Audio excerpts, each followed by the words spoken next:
The evolution of globalisation.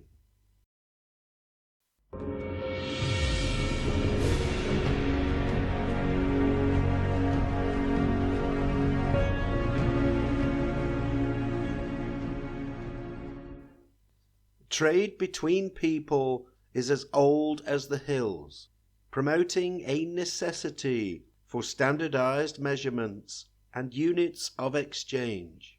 However, this early form of international commerce did not try to undermine or subvert the diversity among nations. On the contrary, the natural diversity and unique qualities among peoples offered the variety of products which could only have evolved from true independence within the natural order of diversity. Empires began to spring up, becoming prosperous through their controls over tariffs and trade throughout their territories. These empires would compete on merit, keeping the balance of power throughout the world on an even keel. Occasionally kingdoms would clash, mainly for control over commerce and territory. The Catholic Church could be considered as one of the first globalization projects, as it not only controlled trade and commerce through controlling kingdoms, it also attempted to unify people's spiritual beliefs towards the Catholic Church's doctrine, persuading people to unite under one overriding religion, the closest organized ideology to the Creator that there was. Through this, the Church controlled policy, trade, and beliefs, often destroying those who resisted their impositions. Islam could also be considered as an early form of globalization. Similar to the Catholic Church, it insisted that lands under its influence adopted their full package of beliefs, policies, and tariffs. This system dominated the Middle East, North Africa, Spain, and some parts of Southeast Asia. This theocratic empire, similar to the Catholic Church, occasionally clashed, promoting 2 centuries of crusades throughout the Holy Land. As time went by, the New World of America became colonized by millions of people, escaping the constraints and impositions of Europe, Asia, and South America. Protestants and Freemasons established a new constitution, cementing their new freedoms miles away from the old colonial lands and restrictions of competing empires. The British Empire became the largest empire the world had ever seen.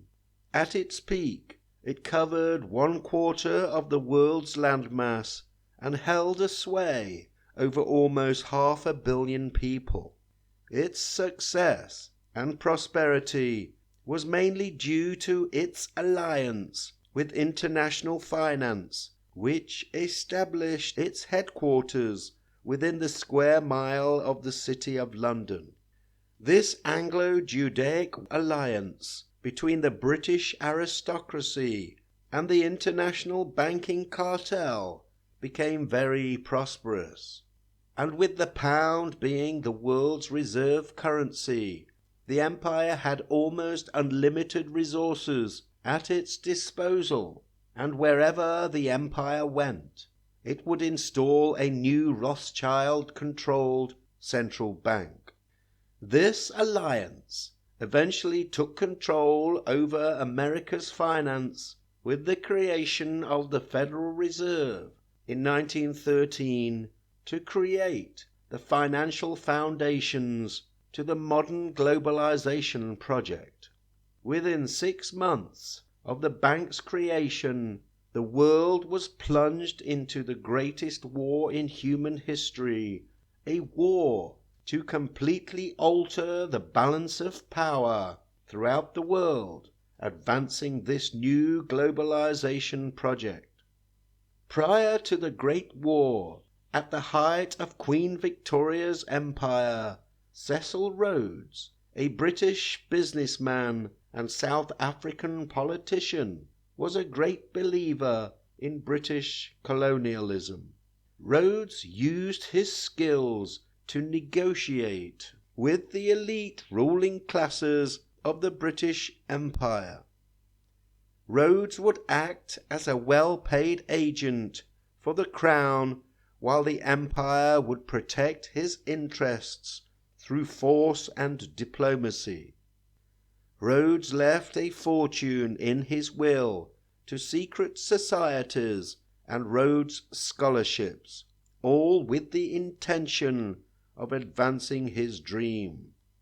Why should we not form a secret society with but one object, the furtherance of the British Empire and the bringing of the whole uncivilized world under British rule, for the recovery of the United States, for the making of the Anglo-Saxon race but one empire? What a dream! But yet it is probable, it is possible.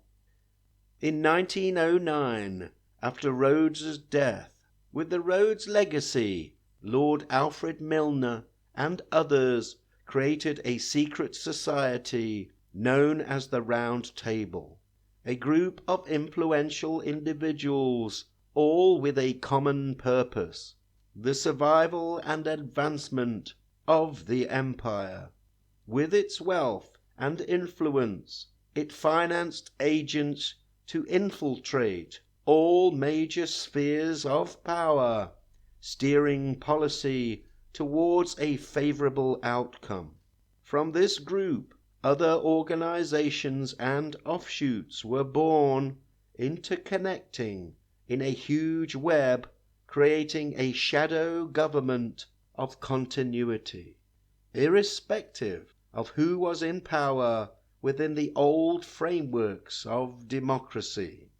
A network of secret societies, government agencies, and institutions, just as Cecil Rhodes had envisaged. The object was to consolidate power into the hands of global governance. A one-world financial system with a one-world army, all controlled by the same forces behind the British Empire. In his book, Tragedy and Hope, Carroll Quigley defines the Round Table as the hub of the international Anglophile network. It has been speculated that offshoots of this Round Table group work together to consolidate power. These organizations include the League of Nations, Royal Institute of International Affairs, Chatham House, Council of Foreign Relations, United Nations, Bilderberg Group, Club of Rome, and Trilateral Commission. The process of global unification has not been easy. It has been slowly creeping up on us for decades. The vast majority of people do not like change, which is understandable if that change leads them into unknown waters, and given the choice they would resist.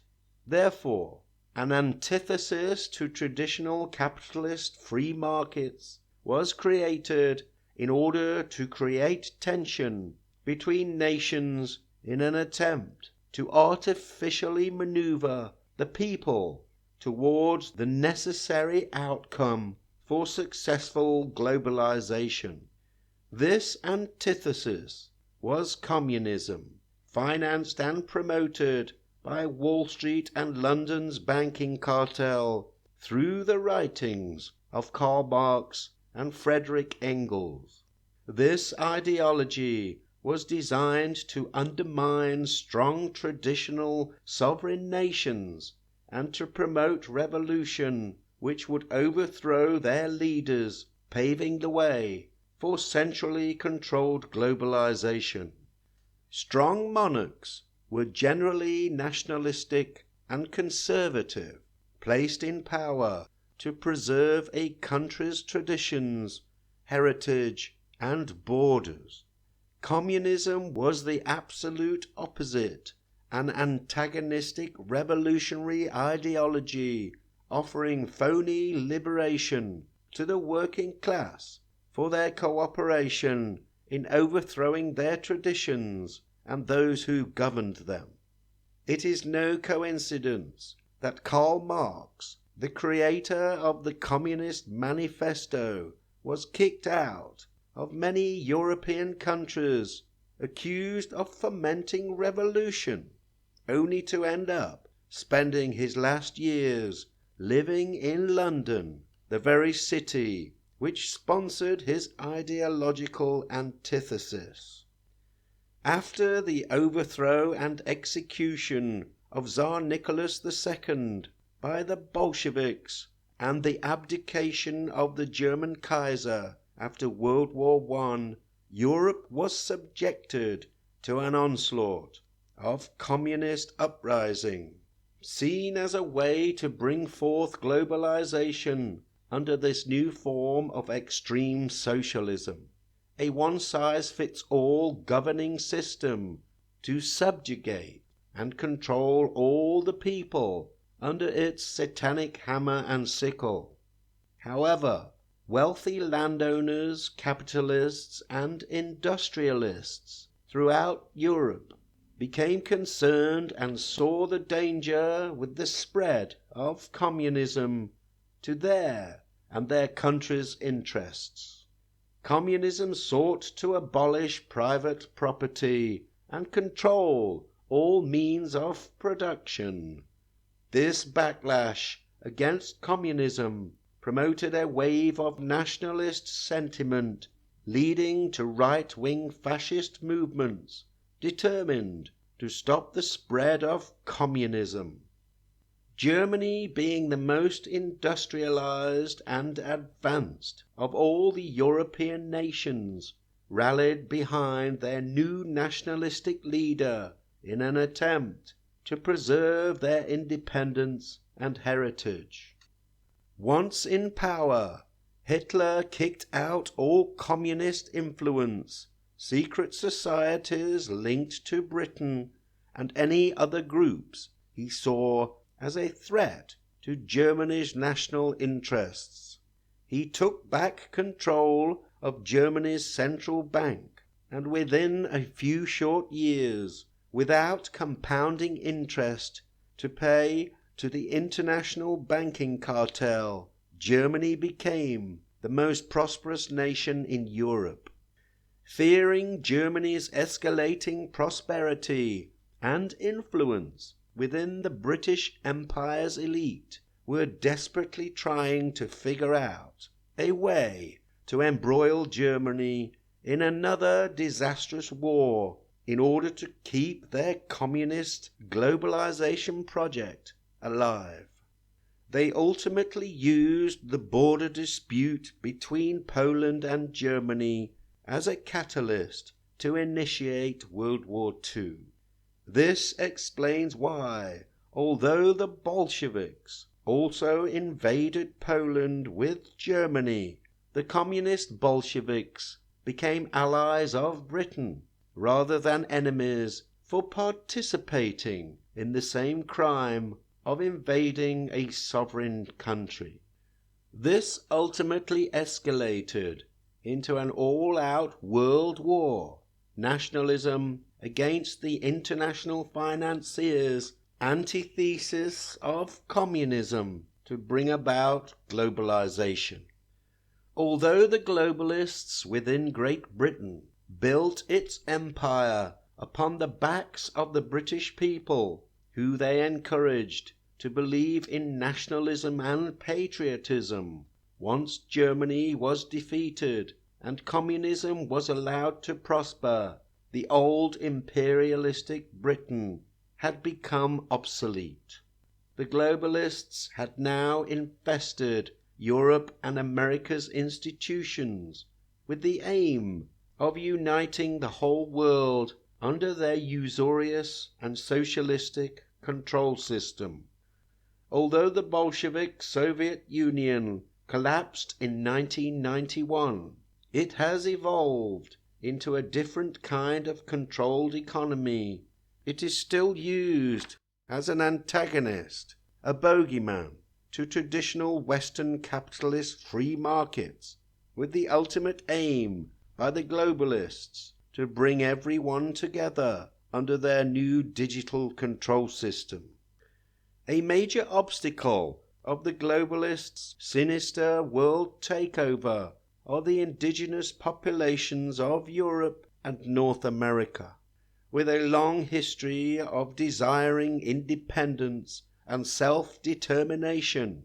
If these countries ever realized the magnitude of manipulation and deceit that the globalists have gone to in order to advance their agenda, the people will once again unite to oppose them. This is the main reason why these indigenous populations are being replaced and undermined at an alarming rate. The irony here is that National Socialism was the big bad wolf of the 20th century, especially if it prospered independently of the international banking cartel's control. And global socialism is the next step up from National Socialism. The ultimate endgame of the globalization project can only come to fruition under a single global socialist control system. Independent competing nations will be a thing of the past, as all countries will take their orders from a single central source. One thing history has taught us is that power corrupts, and absolute power corrupts absolutely. And tyrannical communism has murdered more innocent civilians than any other form of government. And in order to push forward their agenda during this window of opportunity, they will use every trick and deception necessary to ring-fence humanity, creating phony calamities and emergencies as an excuse to implement further controls and restrictions over the rest of us. You belong to your father, the devil, and you want to carry out your father's desires. He was a murderer from the beginning, not holding to the truth, for there is no truth in him. When he lies, he speaks his native language, for he is a liar and the father of lies.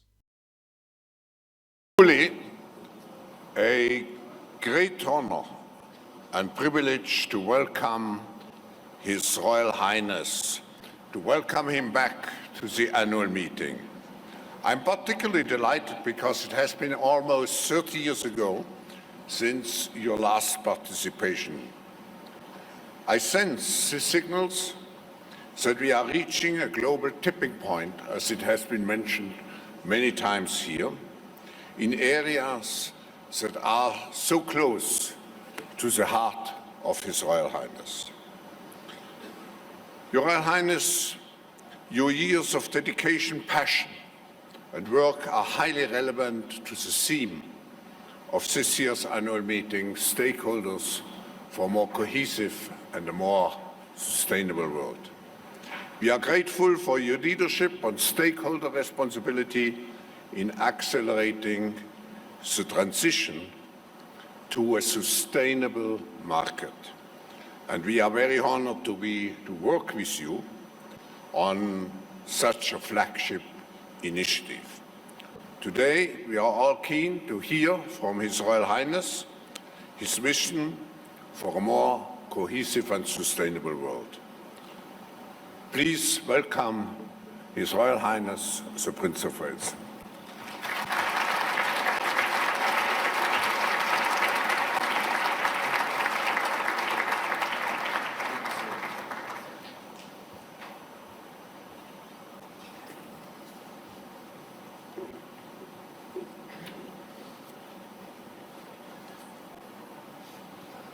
Ladies and gentlemen, I am most touched that Professor Klaus Schwab should have invited me to be with you as we mark the 50th anniversary of the World Economic Forum and its mission to improve the state of the world.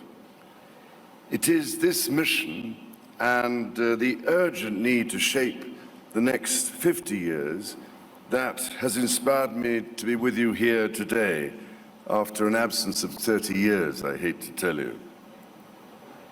Now, ladies and gentlemen, we are in the midst of a crisis that is now, I hope, well understood.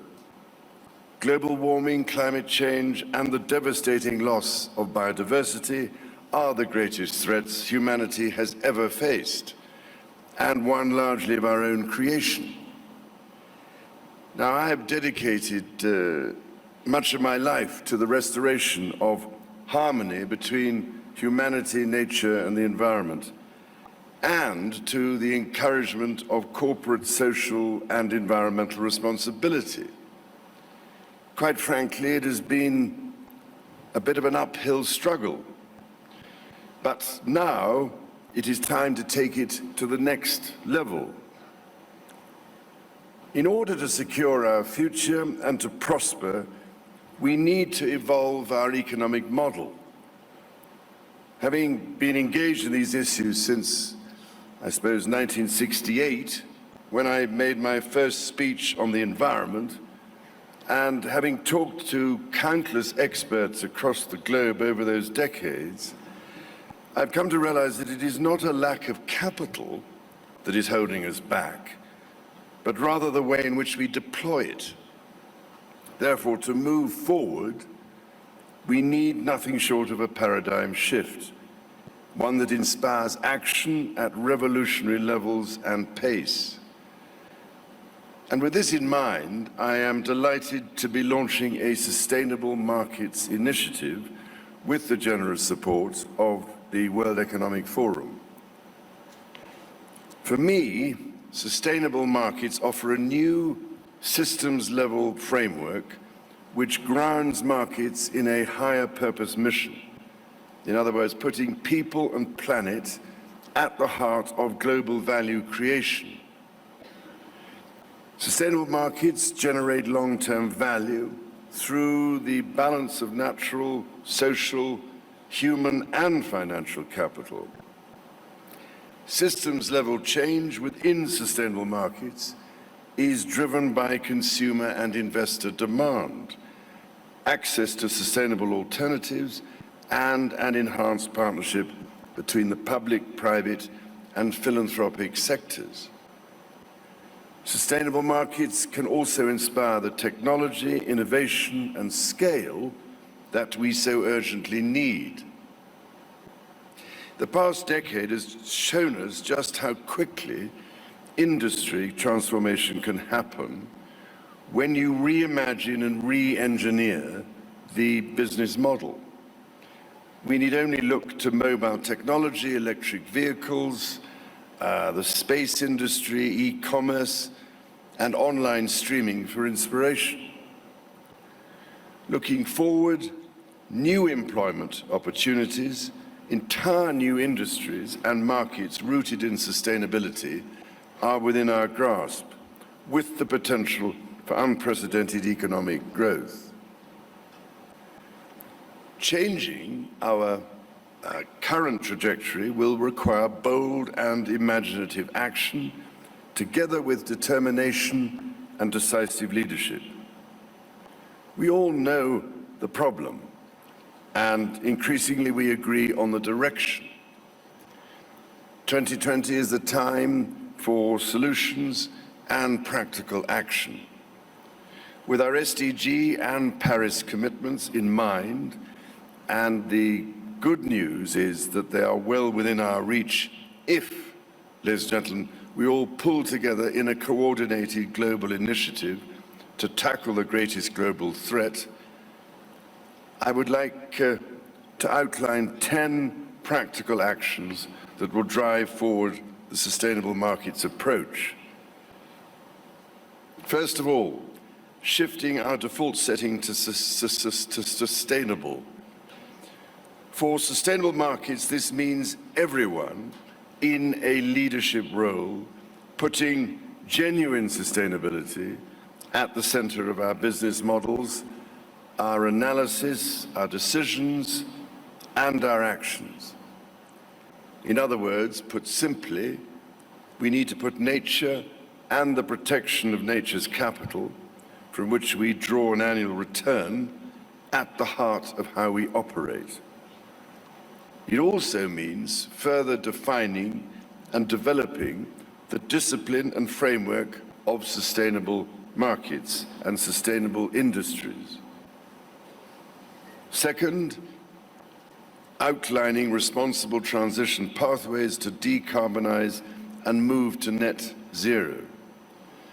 It is time for businesses, industries, and countries alike to design and implement how they will decarbonize and transition to net zero.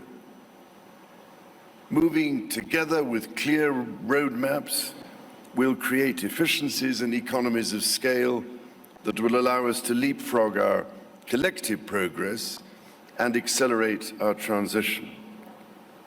A little competition in this area could go a long way. Third, reimagining industries through the lens of sustainable markets.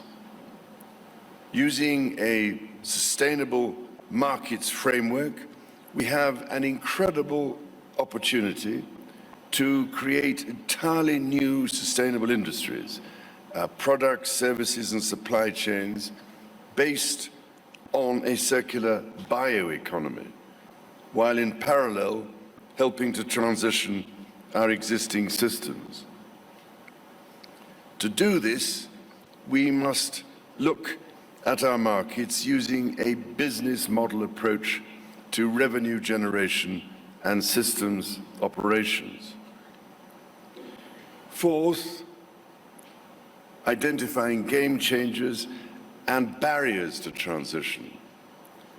We need to identify, showcase, and invest in the game-changing technologies and solutions that are emerging around the world.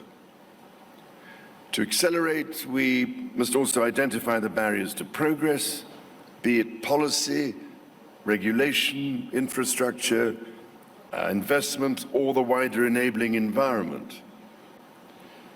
Now, often I've found it is simply about bringing the right people together to help lift those roadblocks out of the way. This convening role is, I hope, at least one practical contribution my Sustainable Markets Initiative can make, because it is only by seeking out these game changers and barriers that we will be able to make tangible progress. Fifth, reversing perverse subsidies and improving incentives for sustainable alternatives. To achieve scale within sustainable markets, we must not be afraid to adapt our long-standing incentive structures if we are to reap the benefits afforded by a more sustainable world. Reorientating economic subsidies, financial incentives, and regulations can have a dramatic and transformative effect on our market systems. It is time to level the playing field and to think about how we properly deploy taxes, policies, and regulation in a way that catalyzes sustainable markets. For instance, for many years I've tried to encourage the adoption of the polluter pays principle in order to provide the necessary incentives. Public policy, therefore, has a critical role to play.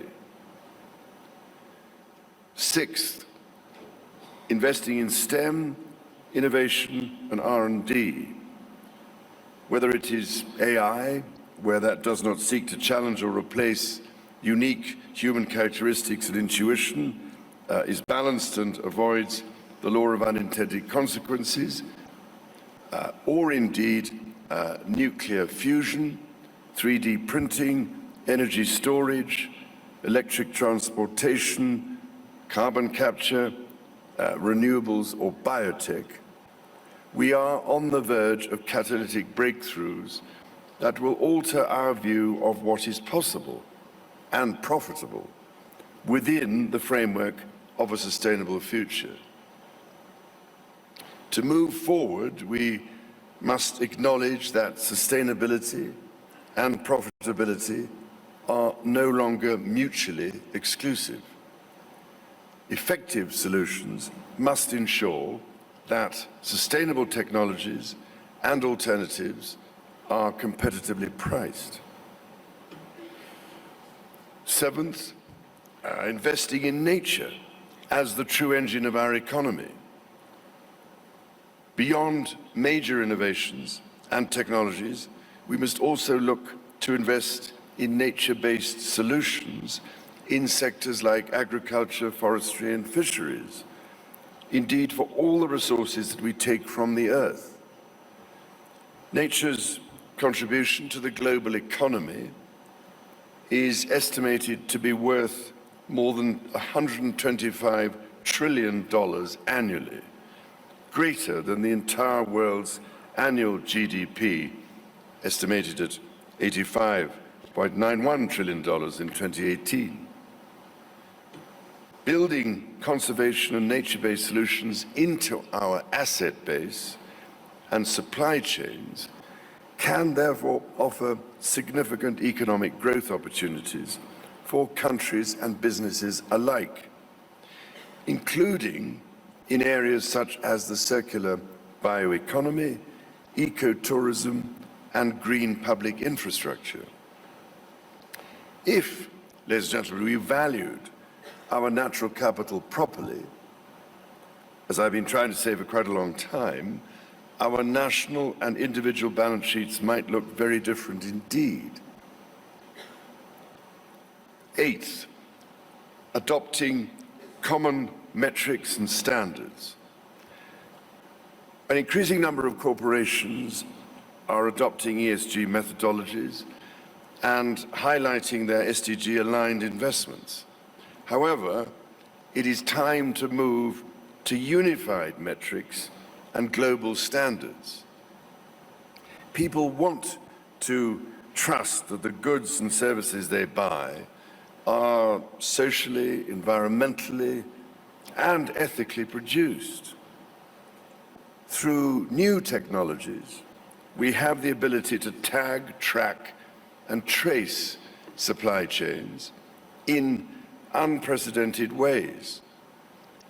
So it is time to make this level of supply chain transparency the norm. Ninth, making the sustainable options the trusted and attainable options for consumers. With consumers controlling an estimated 60% of global GDP, people around the world have the power to drive the transformation to sustainable markets. Yet, we cannot expect consumers to make sustainable choices if these choices are not clearly laid before them. As consumers increasingly demand sustainable products, they deserve to be told more about product life cycles, supply chains, and production methods. For a transition to take place, being socially and environmentally conscious cannot only be for those who can afford it. If all the true costs are taken into account, being socially and environmentally responsible should be the least expensive option because it leaves the smallest footprint behind. So we must communicate better with consumers about the sustainability of the goods, services, and investments we offer. 10th, connecting investments to investables using platforms that can rapidly scale solutions. On every pressing issue we face, there are solutions that are not just available, but increasingly cost-effective. At the same time, there are trillions of dollars in sovereign wealth funds, pension funds, insurance and asset portfolios looking for investable and sustainable projects with good long-term value and rates of return. So it is time to align sustainable solutions with funding in a way that can transform the marketplace. This requires not only showcasing high potential investments, but that we reimagine financial analysis, structuring, and models of return. Now, if we all accept that a profitable yet sustainable future is the desired end state, the questions we must ask are, how quickly can we get there, and who are the leaders who will drive us forward? I submit that we are, in fact, far further ahead than we might think, making it critical that we leverage the vital work already underway. I would therefore like to highlight just a few examples to demonstrate that in nearly every industry, we are seeing progress that we can build on. To start with, despite great efforts over the past 35 years, I've found that we could never convince financial and capital markets of the overwhelming need to invest in ways that truly benefit people and planet. Yet in the last 2 or 3 years, we have seen a dramatic increase in sustainable investing. Investment managers have frequently tell me that the demand for these investments far outstrips supply. At the same time, returns on sustainable investments are increasingly outperforming traditional portfolios.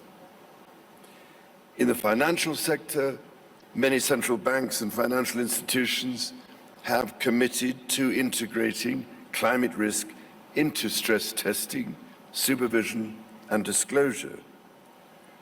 With this progress, there are now growing calls from financial institutions and companies alike to make disclosure mandatory.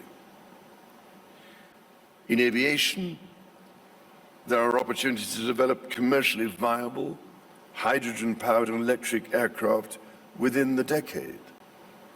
In the interim, many in the industry are ready to adopt sustainable aviation fuel made from waste material that can reduce carbon emissions, starting today. In shipping, the manufacturers of ship engines are proposing it may take 2 to 3 years to build engines that run on green ammonia and methanol made from solar and wind power. These ships could start operations in the middle of the decade and become the norm around 2030.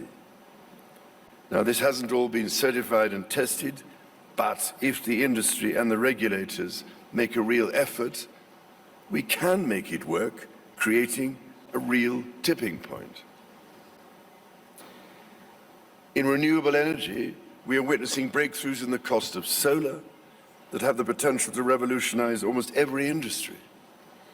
We are rapidly approaching a time when renewable energy will be an order of magnitude cheaper than fossil fuels. In carbon capture and storage, there are a growing number of initiatives that might just buy us vital time as we make our transition to sustainable markets and a net zero economy.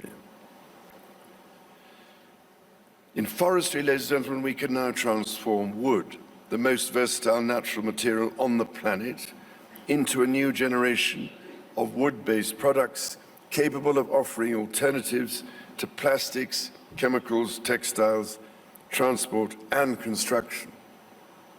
Increasingly, we are seeing that the bioeconomy has the potential to ignite new industries and fuel sustainable markets, thus providing at last the economic incentive to value the vastly important ecosystem services provided by the immense biodiversity and carbon capture potential of restored and expanded forests, along with huge opportunities in integrated agroforestry systems.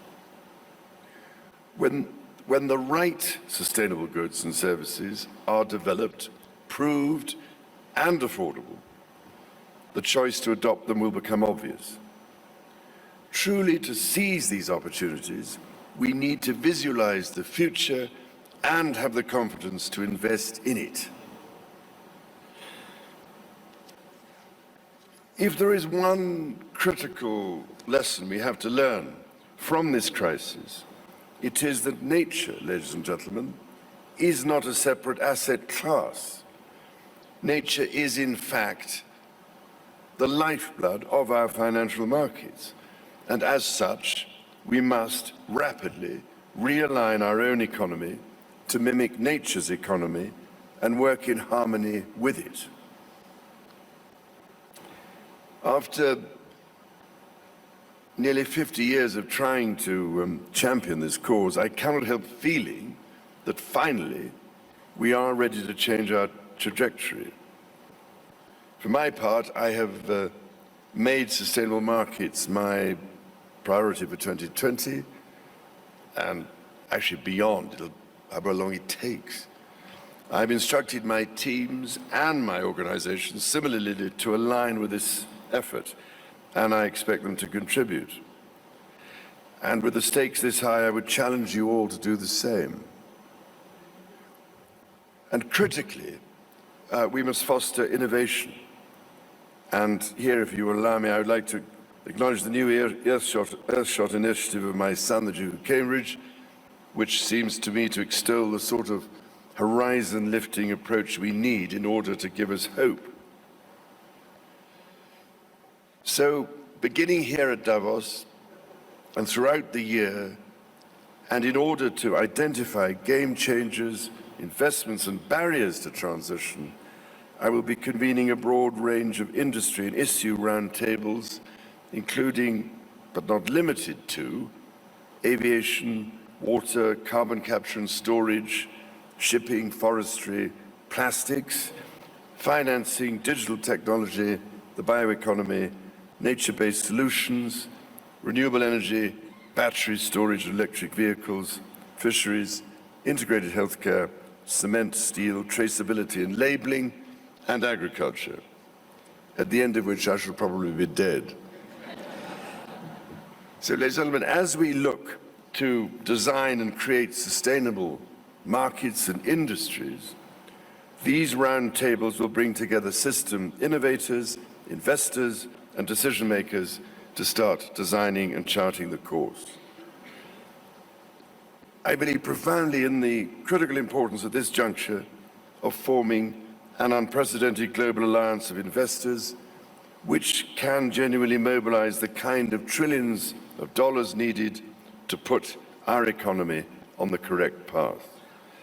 This would be the most dramatic act of responsible leadership ever seen by the global private sector, and would at once provide a catalytic incentive for the public sector to follow.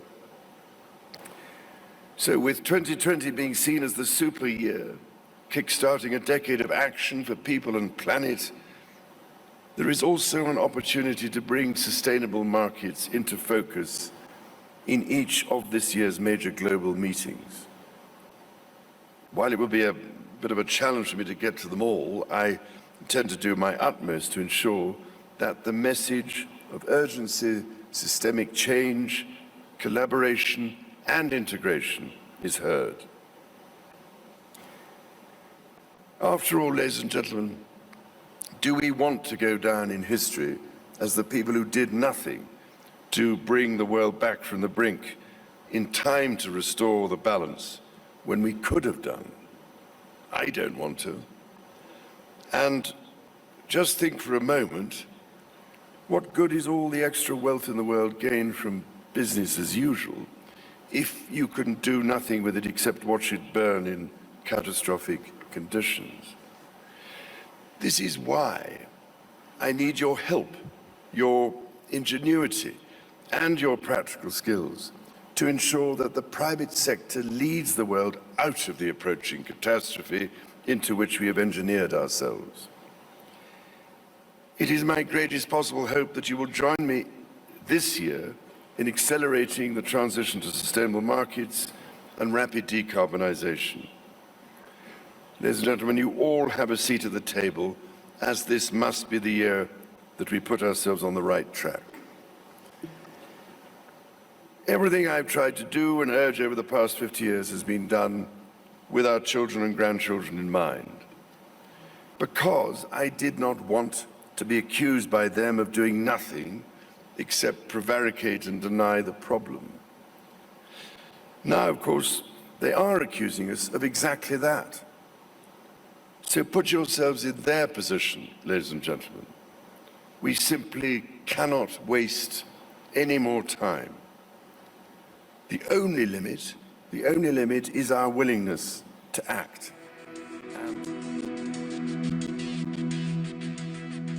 Prince Charles declares war. The consolidation of global power begins now. Before I get into the details, if you're new to the Next News Network, hit the red button down below to subscribe, then tap that notification bell. When you do, we don't want you to miss an important report. So can the British royal family even legally declare war anymore? Apparently the answer is yes, if it's an invisible enemy like global warming. Prince Charles, he came out of his life of luxury to hobnob with the other wealthy global elites to consolidate global fascism and declare war this week, a move some may consider the behavior of the Antichrist. Tim Haines from Real Clear Politics reports that speaking Monday at the United Nations Climate Summit in Scotland, Charles, the Prince of Wales, said that global leaders need a vast military-style campaign to, quote, marshal the strength of the global private sector for global fundamental economic transition. Note that a military-style campaign requires top-down authoritarian approach. Watch. So, ladies and gentlemen, my plea today is for countries to come together to create the environment that enables every sector of industry to take the action required. We know this will take trillions, not billions of dollars. We also know that countries, many of whom are burdened by growing levels of debt, simply cannot afford to go green. Here we need a vast military-style campaign to marshal the strength of the global private sector. With trillions at its disposal, far beyond global GDP, and with the greatest respect, beyond even the governments of the world's leaders, it offers the only real prospect of achieving fundamental economic transition. We have to put ourselves on what might be called a warlike footing, he said.